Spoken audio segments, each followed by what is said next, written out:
We're having some technical difficulties, Paul. Don't think we can hear you. We'll get started in a couple minutes, couple seconds once we figure this out. Can you hear me now? Yep. Okay, sorry about that. A little bit of feedback. Okay, sorry about that. Hopefully it's not too bad for everybody. Sorry about that. Welcome to the Pulse of High Performance. My name is Paul Campbell. I'm joined by my co-host, Will Brice, and we have a very special guest joining us today, Lynne Henwood. Welcome, Lynne. Thank you for joining us today. As a little introduction to Lynne, she is someone I've known for 35 years now, I guess. A few years. Long time. Right? You're aging us, though. Not too bad. Not too bad. Come on. You are, you're right now. You're the head of school for FlexSchool's Cloud Campus, right? Kind of a fairly new position out for FlexSchool. It's a school that's focused on gifted and twice exceptional students. Lynne will share a little bit about that. I'm not the one to share that information. Lynne is the perfect person to share exactly what that means for the audience.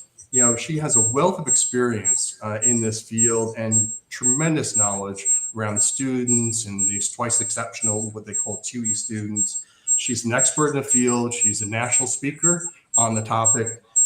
She's an advocate as well for these students and has helped shape public policy around educational policy for 2E students.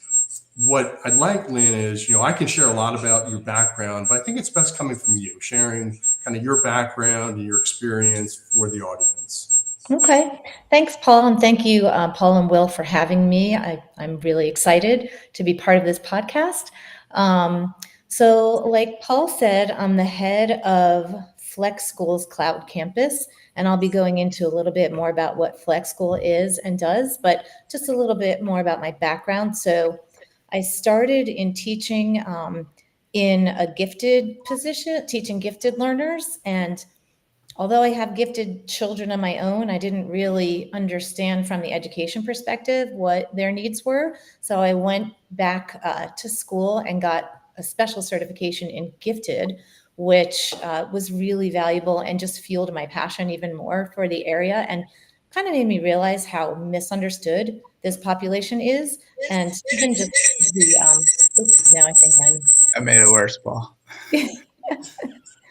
and kind of how they need people who understand them and can advocate for them. So I went ahead then and joined, I was in New Jersey at the time, and I joined our state gifted association, the New Jersey Association for the Gifted. I became really interested in that, worked my way up to president. No longer, I live in Tennessee now, but I'm past president of the NJAGC. And through that, I was able to go to Trenton and advocate and educate the legislators there about gifted needs. And then I started learning more about 2E as well. And what they said, because we had a state code to make sure their needs were being met, but it didn't really have accountability or teeth. So what the people at the Department of Ed suggested is go to the legislative side and get a law passed. So that's what we did. We wrote a law, we passed the law, we implemented it in New Jersey. I was on a committee of the DOE for the DOE to help them understand, because it really is one of the most misunderstood population of students, gifted in general, 2E even more so. So I then went back and got my master's at UConn under Joe Renzulli, who is the kind of almost the founder of gifted education. So that was really, really a great experience. I was honored to be able to learn from him. And throughout all of this, I continued to use what I was learning on my own gifted students in the district that I was working in, kind of shaping the way we educated gifted learners there.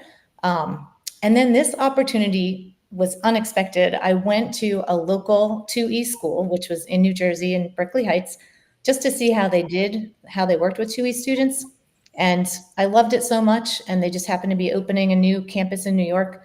And the founder, Jackie Byrne, offered me the position, and I just sort of like dove in and haven't looked back.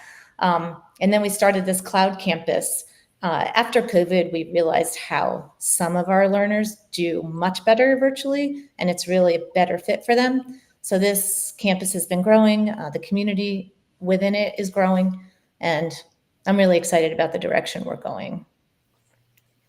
So 2E meaning twice exceptional. So I guess what is the biggest difference you see between gifted and twice exceptional in the learning styles, and how FlexSchool kind of addresses that? That's a great question. So 2E is, it means students who are intellectually gifted.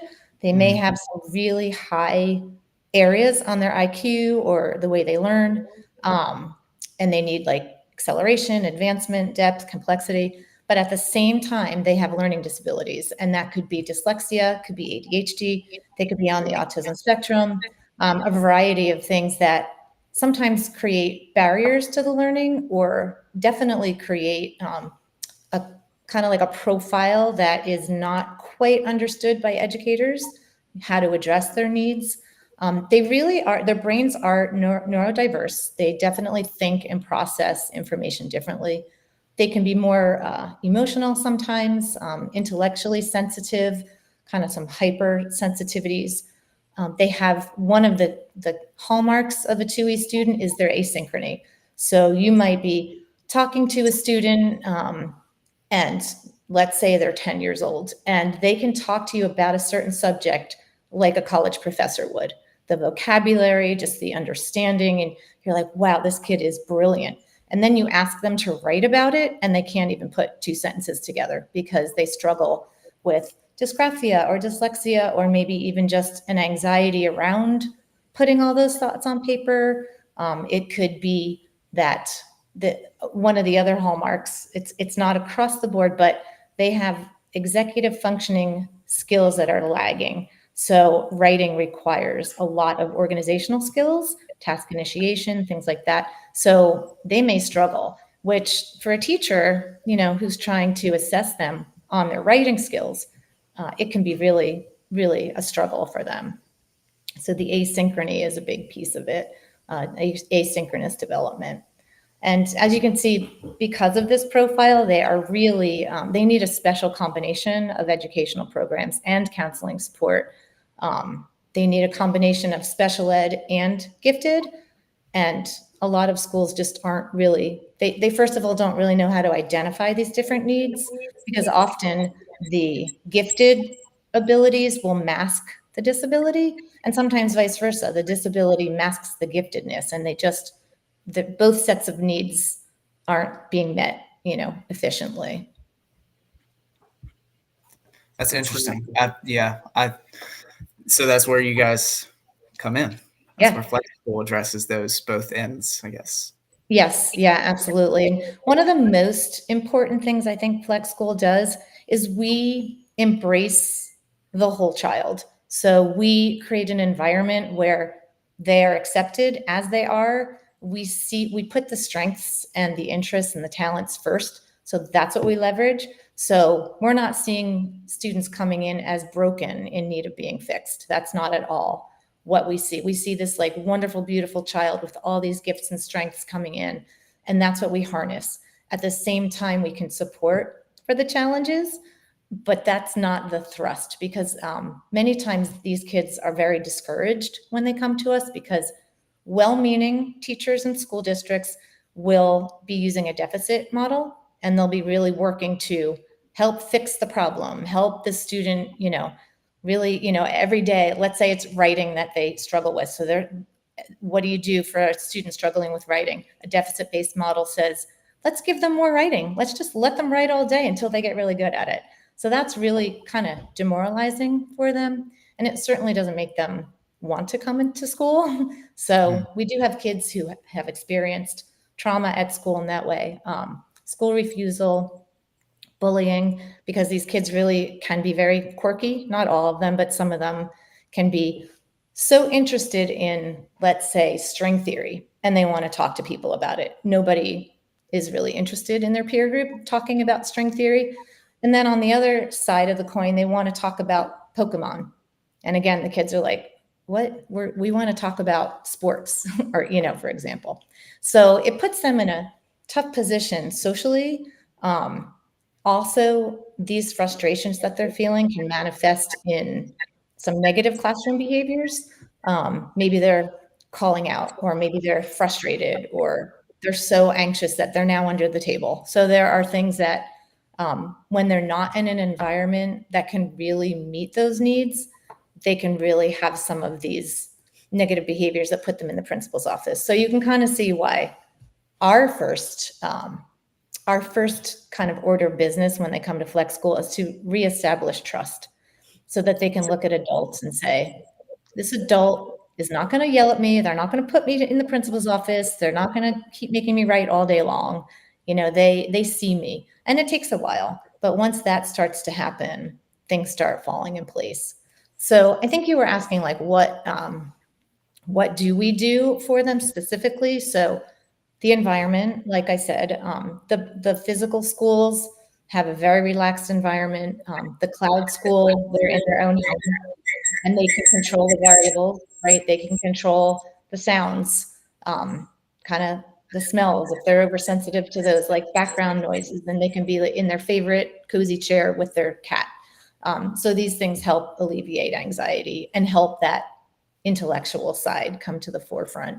So the environment, and then we also have small classes. Our classes are talent and strength first. So we try to uncover talents and strengths and use those to help them access the curriculum. So for example, if they're learning about the Revolutionary War and they're really not interested, but they do love, weaponry and ammunition in general, like let's say historically. So we can have them an access point can be through that. And then they can learn about that and then kind of tie that into the events that are happening in the Revolutionary War, for example, or, the fashion, somebody's really interested in fashion, or physics. If whatever their strength is, we can harness that to get them interested. The other thing that we do is they can show mastery of a subject or a specific unit in any way that brings out their best, knowledge. So if they're in science, that might not be writing up a detailed lab report. That might be making a model or making a video or explaining something verbally. And I have a cool example of that if you have a minute. Sure. So, we had a little student, because we're on the cloud campus, we're K to 12. So we had a fourth grader, and he was dysgraphic and dyslexic and loved science. So the assignment was just labeling all the parts of a microscope and understanding. And there was a graphic organizer, and he refused to do it. And he said, "Can I make a clay model instead?" And the teacher was like, "Sure, as long as you demonstrate that you understand the parts of the microscope." So he did make the model, and then he went on to explain not only all the parts that were required, but all the other parts, and in complete depth and detail, far beyond what they even learned in class. And the point is, if he had to just label a picture of a microscope, we would not even have any idea how much he actually knew and how much he loved it. So that's something that we're able to do with our small classes. We group by ability, not age. Like I said, the depth rather than like the breadth. Yeah, I love that example because it all kind of comes back to what you're talking about, which is building that trust. And that's really kind of the core element in all of that, is trusting the students and having the students trust the teachers as well. So I think that's interesting. Yeah. One of the things you talked about is you had hopefully I don't know about Oh, we're losing you a little bit. Go ahead. Is that all right? Yep, good. One of the things you talked about is you had brick and mortar, right? And then you have the cloud campus. Sorry about that. I don't know why it's doing this. That's all right. So the question being about the difference between the brick and mortar and cloud campus, and I guess I can kind of transition into like the staff that you guys have, ensuring that they are doing kind of delivering the best learning experience from the students? And how do you kind of, I guess going back to what you were saying about the grading of the students and Mhm. how traditional models they're graded on, I think you mentioned deficit, something like that. Um, how do you track student performance in your organization, and how do you track kind of your teacher performance as well, and how do those work hand in hand?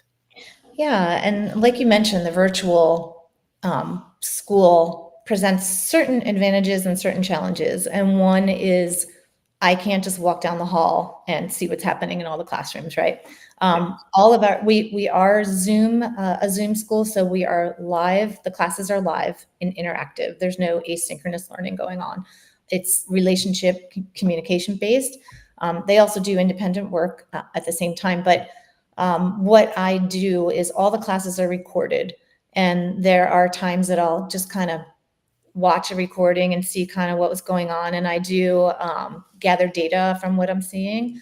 As far as teacher accountability, we meet regularly. I meet regularly with the teachers, and we also have a faculty meeting weekly where we share strategies and ideas.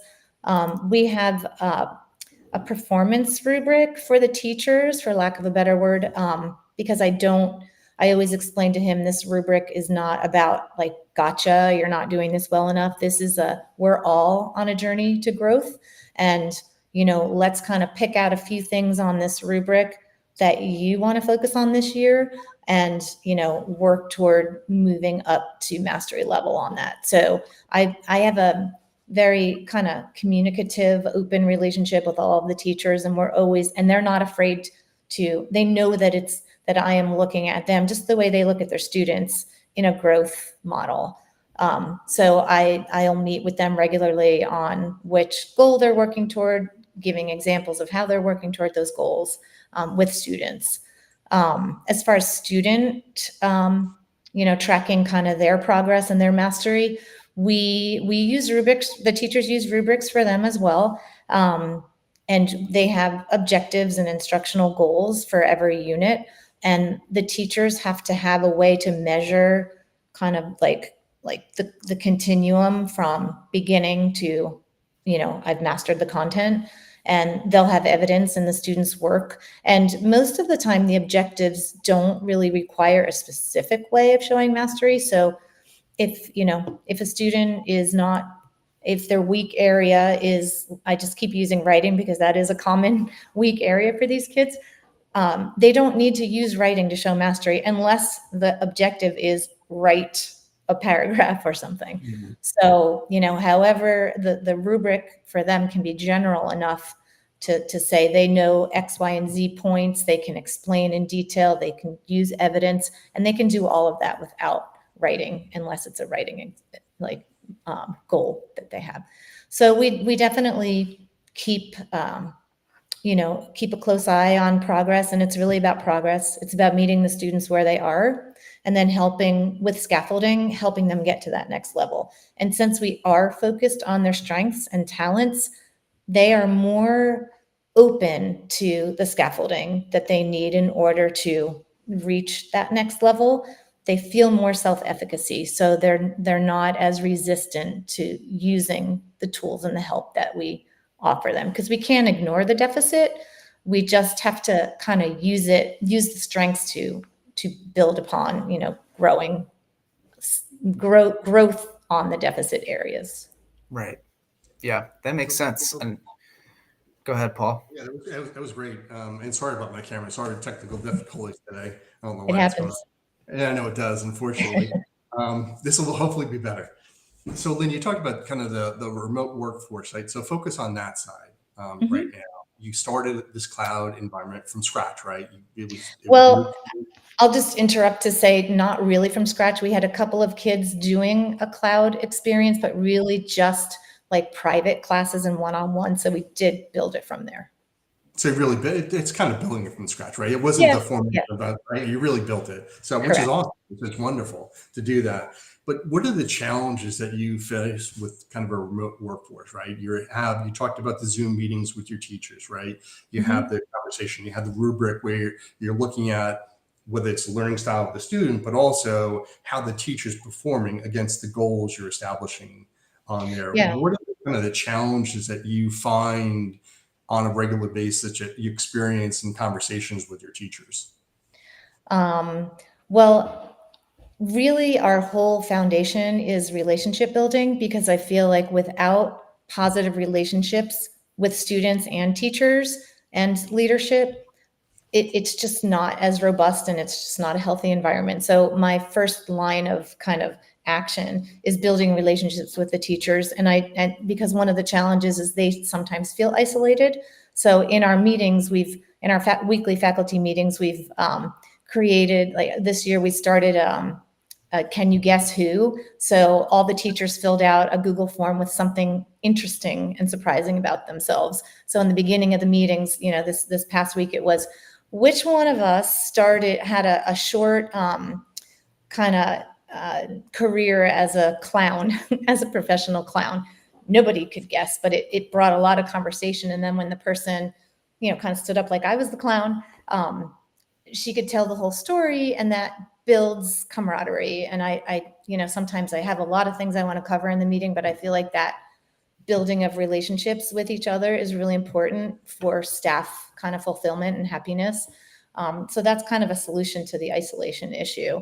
And also we really, some of the problems that we've encountered, and because they don't see each other in the hallways, around the water cooler, et cetera, it is, if they're struggling with a student and they don't really know, what to do, we can have at these faculty meetings articulations around a certain student, and everyone can share strategies, which has been really surprising, some of the outcomes there, because someone, let's say the math teacher says, I don't have any of this happening with the student in my class. Like they're really engaged and, excited and producing work. And the ELA teacher says, I don't have that. It's like a different student. What are you doing? So we kind of share strategies, and we figure out, what's working for these students. What can we try? It's all kind of like a giant lab in a way, right? Like we're doing hypothesis and then trial and error, but collaborating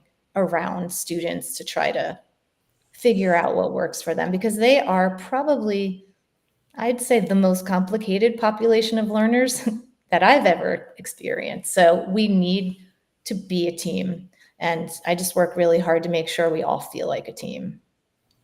It did. No, that was great. So kind of expanding on that. So you have these regular faculty meetings you have. How often do you meet? Is that a weekly session? We meet weekly for full group. And then usually the second half of the meeting, I give teachers opportunities to group in smaller groups, depending on if there's a certain student, or, we have advisors, like if the advisors want to meet and talk about what's going on in advisory. So, and then I do individual meetings with teachers, either weekly or every other week, depending on how much support they need.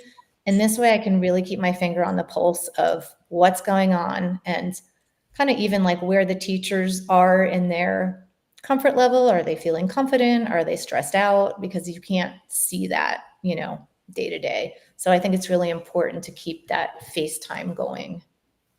Yeah, and that was going to be one of my questions, is how do you coach or mentor these people in this remote environment, right? It's difficult. Your point is, people feel isolated. They're not in touch with people on a regular basis, at least a group, right? Individuals, unless they join the faculty meeting or unless they join this one-on-one. So that's great. And it's something we talk about a lot as part of our process, right? Is you need to have standing meetings in your organization to go through the things that are important to the organization, whether it's looking at, the performance of the teachers or looking at the performance of the students, right? That's that regular cascade of information, whether it's you cascading down important information or them sharing up to you the challenges that they're having. That's so critical in any organization that goes on. Mm-hmm. Yeah, and I encourage that. And I think my teachers, by this point, I've gotten feedback. So I'll just back up for a second. I do formal observations of their lessons once or twice a year. And then we use the performance rubric that I mentioned. And we meet before the observation, and they tell me what they're planning to do. And I always tell them, it's okay if the plan goes sideways. Like, this is not, I've really, and they trust me now. This is not an anxiety inducing experience to do a lesson that, is being observed. It's more, I want to be the role of coach, not, assessor. So when I observe the lesson and then we meet afterwards, so I do tell them it's okay if the lesson goes off the rails, if you're going to be going in a different direction, even because your students want to, and they want a rabbit hole, that's okay. If the lesson goes sideways, that's a great opportunity to demonstrate a growth mindset with your students. Like, man, this really isn't working, but it's okay. Let's try something else. Because one of the things a lot of our students and gifted students in general experience is perfectionism and a fixed mindset. So we try to model that, and I model that for my teachers as well, because I don't want them to feel any anxiety around like my observing them. So, and then the most important part is after the observation, we have a meeting and we kind of go through the lesson, and I can, with them, because it's collaborative, they can pick an area that maybe they want to work on. And I can pick something that I've noticed, always giving them the positive feedback for the things that I thought went really, really well, and then giving some suggestions. And because we have this trusting relationship, all of the teachers have been very open to trying the suggestions, and sometimes with success, and sometimes they're like, that didn't really work, but I tried it. And I really appreciate when they take the feedback and they apply it.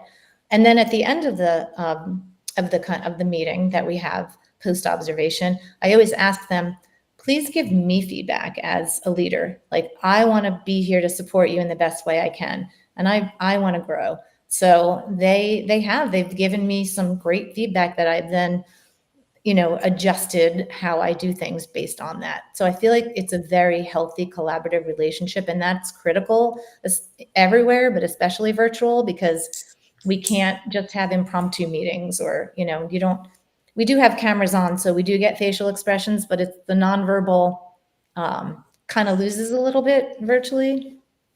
But, that open communication both ways. And you were talking about how do we disseminate information. So we have a weekly network-wide. We collaborate as a network too with the 3 schools regularly. The heads of the 3 schools collaborate as well and share strategies and make plans and create initiatives. And we try to be consistent throughout the 3 campuses with our programming. And so we have a network-wide newsletter every week, and then we have a campus-wide one. We have a lot of emails. There's information is out there. It's really important that everyone is kept in the loop at all times. That's great. One of the things, there actually had a question come in. It's kind of related to what you were talking about in terms of remote leadership and the trusting relationship you're establishing with the teachers, and how they feel comfortable now sharing information. As a new leader starting out in a remote workforce, now that you've done this for a number of years, what kind of tips and tricks can you offer to people that they can use in whether any kind of business that they operate in? Mm-hmm. Remote specifically, right? Remote specifically, yeah. Yeah. I would just recommend having regular meetings, not too many, because also the teachers, when they're, or any business person who works remotely, might get a little screen, exhaustion. So I try to make the meetings purposeful, but I would say, yeah, make sure that you are having a lot of FaceTime with your employees. And, just open communication, regular meetings, staff meetings, but then individual meetings, or maybe even small task project leader meetings, and just kind of keeping that communication. Like, don't forget that they're there, because sometimes it's easy when you're working on your own to look around and you're at home and you kind of forget, like, you have to imagine that you're in the space, and remember just to keep your finger on the pulse of everybody, because you don't want somebody who might be suffering in silence to fall off the radar. So I guess just keeping even if it's a couple like emails, informational emails, or even private emails, like if my teachers did something that was really amazing, I will always send an email or do a shout out at a meeting about, specifically what it was and why it was so awesome. Just kind of building them up that way, making them like building a community in any way you can, even though it's, especially because it's virtual. So finding positive ways to build community. And like I mentioned before, little icebreakers for teachers to open up and reveal more about themselves. And those have to be intentional because they're not going to be impromptu. So creating those spaces for them to build those relationships, because really, in my opinion, that is the critical piece of any successful business, is employees who have relationships with each other, care about each other, support each other, and they know that their leader has their back as well. Yeah, I definitely like what you said there, because a lot of that also ties into our process that we teach, and especially what you mentioned about purpose and intentionally doing things, and also recognizing people, because that's a thing we definitely I really like to harp on, is having purposeful meetings, because we've all been to meetings where we didn't need to be there, or we don't know what we're going to discuss here, and all of a sudden it's 3-hour meeting. So being intentional about actions is something that stood out there that we definitely agree with. Yeah, and I use Google Classroom, but Google Classroom can be used by any business. It's not just for education. So in my faculty meeting Google Classroom, I always post the agenda ahead of time for what we're going to be talking about. And I've really gotten better at fine tuning so that anything I'm saying to the whole group applies to the whole group. And then if it's going to be about a certain student, we will just pull the teachers into a smaller breakout room to talk about that student, rather than wasting other people's time if it's irrelevant. So in the Google Classroom, I'll have the agenda posted, and I have other kind of important documents posted so that they can, always go back to the Google Classroom to feel like that's a space where all the important things live. So that's also helpful.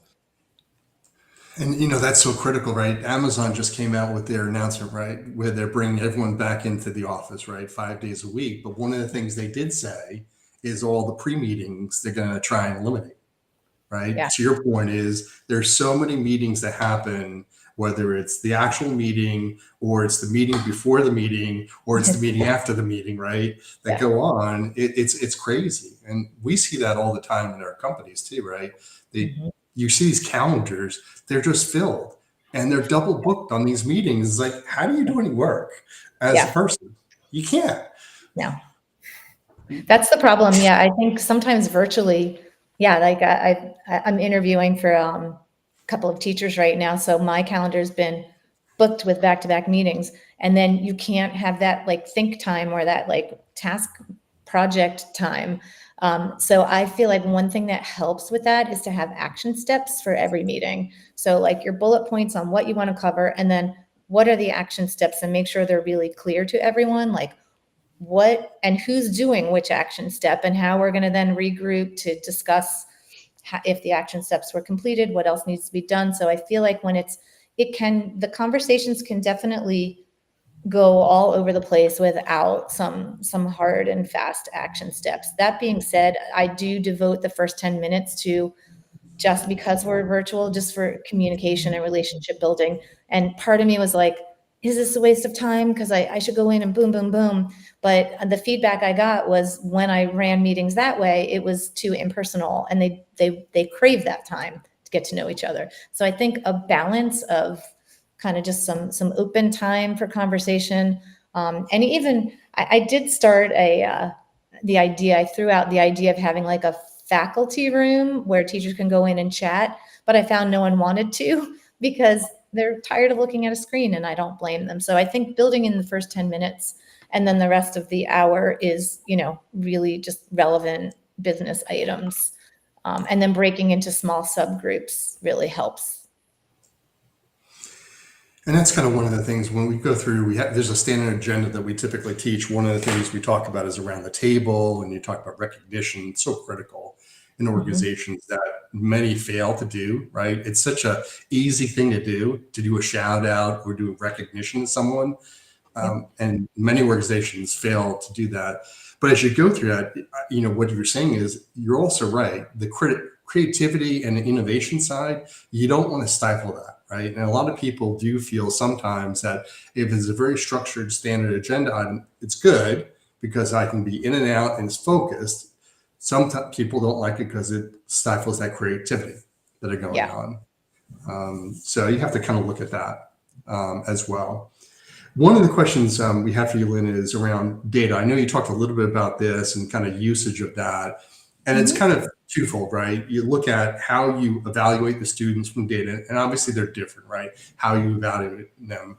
And it may not be how you evaluate today, but what's kind of your vision around the future as well, and how do you use actual data to evaluate performance of the student, but also how are you using data to evaluate the performance of your cloud school overall?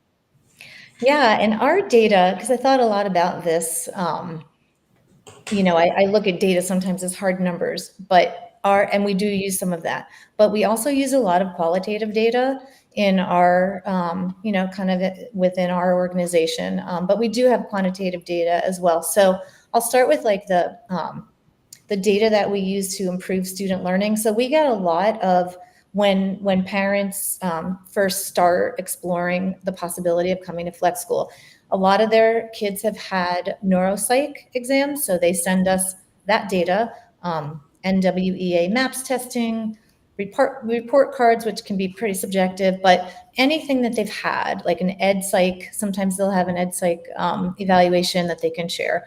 And we do pour through all of those numbers to figure out, at least for one side, if where the students' needs lie, if those needs are something that we can address or not.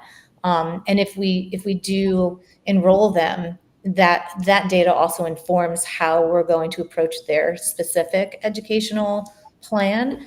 But that's just half of the equation. The other half, because we look at the whole child, so we really look at it in a holistic way.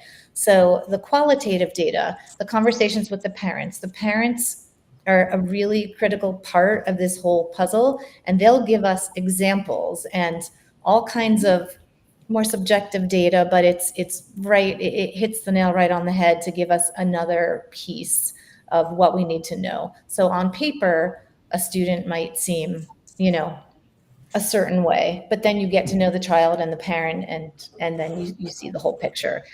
Something about data that we find that we just kind of put together recently, and it's really fascinating.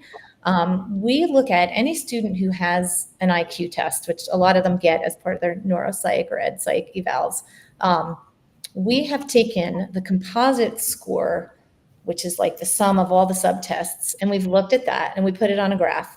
And then we took the lowest subtest score and we put that on a graph. And then we took the highest subtest score. And what we found is the highest subtest scores were across the top of the graph. The lowest subtest scores obviously were along the bottom, most of them, kind of, variety. And then the composite score made every student look average. And that is really something that is unique to the 2E population. And that data is so powerful because we not only use it for ourselves and our own students and our organization, but Jackie Byrne, who's the founder, and we go out across the country. Like you mentioned before, we give presentations, we do PD, professional development for districts to help them understand this population. And a lot of districts, not understanding 2E, just look at composite scores and they're like, this kid's average. This kid doesn't need any special services, nor do they need gifted services. When actually if you look at it on a bell curve, they're at both ends of the bell curve. So I feel like data is really important for understanding who our students are and what they need. So that's another way that we use it.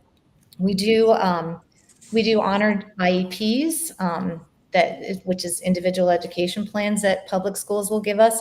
So we take these goals, we also will make our own goals, and our teachers are measuring student progress on those goals through really just informal kind of tally marks and, like pattern recognition and things like that.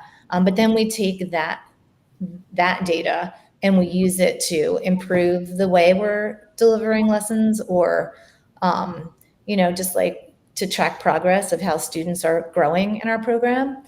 Let me see. I realize we use data in so many ways. So we use all the data that we get also to create an individual learning profile for each student, which is really helpful, especially focusing on the strength areas.